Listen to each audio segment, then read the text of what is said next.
Fresh meat.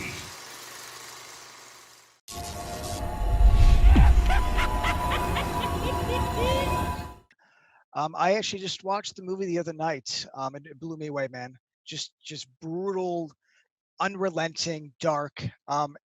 In fact, when we were done, I watched with my wife, and I had to go to bed for work, and she was like, "I gotta stay up and watch something little sweeter." So I think she watched like a cooking show or something. But man, it was something else. So You have no idea. Like the hairs on my arms are sticking up right now to hear. That's I love it. Thank you. I yeah, man. appreciate it.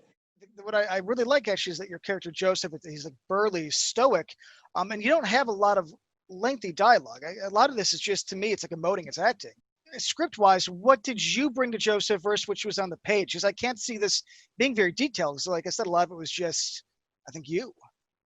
Yeah. Well, first of all, it's hard. It's you get to set and you start doing these scenes where there's not a lot of talking, and your instincts are to try to bring something to it. Try to, there's some silence here, and I need to do something. I need to, whatever it is. And after some conversations with the director, he assured me that we needed to ground this, and it needed to be still, and we needed to let the audience's you know adrenaline start going, and it was okay to just bring it right down and let people think, and kind of slow burn it, and let it boil. And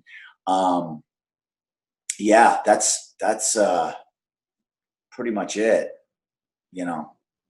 Was there any sort of like woodsman training, survival training? I mean, No. no, it's all just you.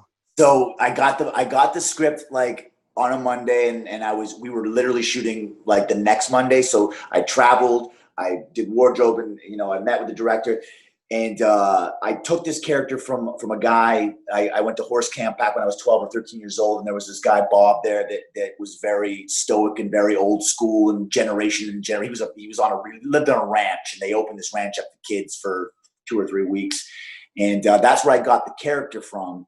And then as far as the hunting and the trapping and all that, we just had to learn.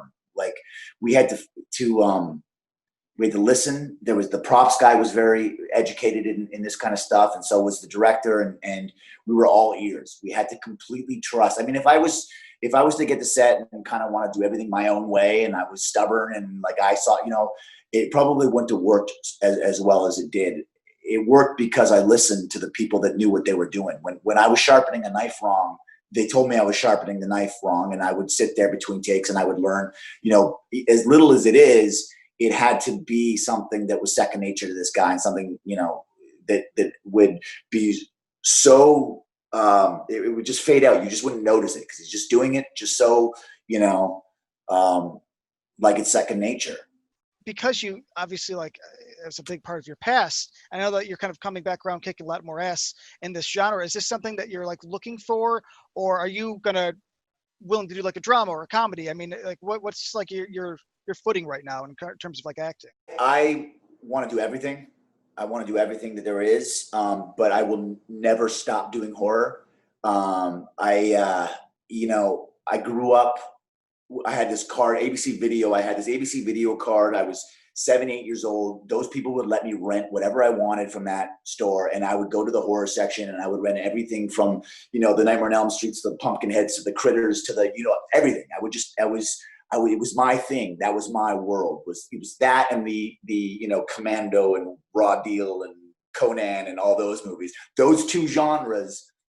So whenever those kind of things come up, I always jump to them first. But that said, I'm willing to. I love doing drama. I love doing smart stuff.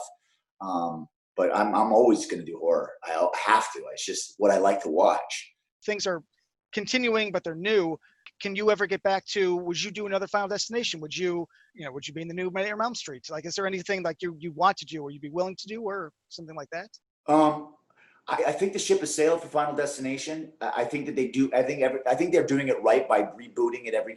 They say they're going to reboot it on the sixth one, but every Final Destination has been kind of like a reboot.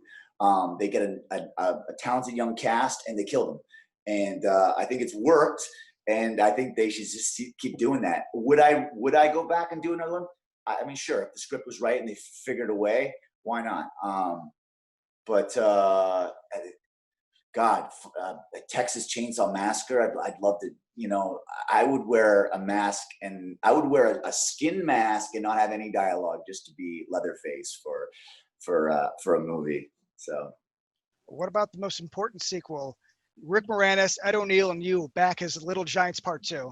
you know, it could work because I always thought Junior Floyd would never have made anything with his life. He would be.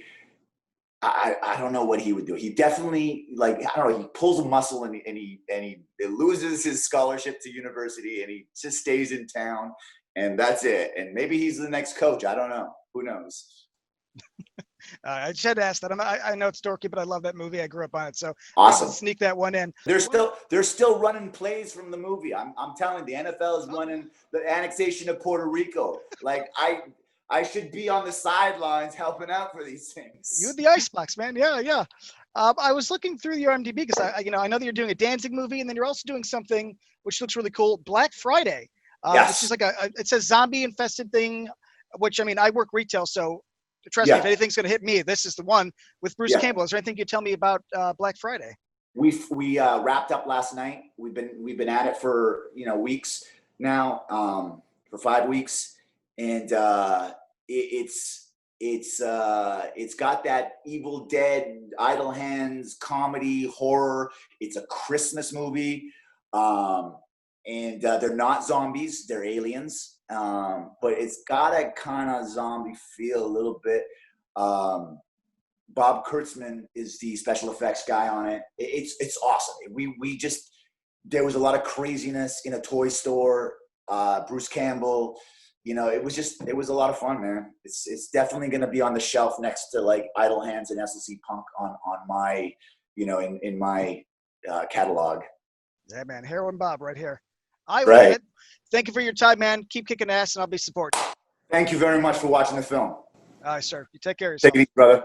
I'm worried about Dad. Renee says she heard a gunshot. We've got a blood trail. Your husband wanted to catch a wolf. Is that what he told you? Stay in this room until I come get you. Say you understand. I understand.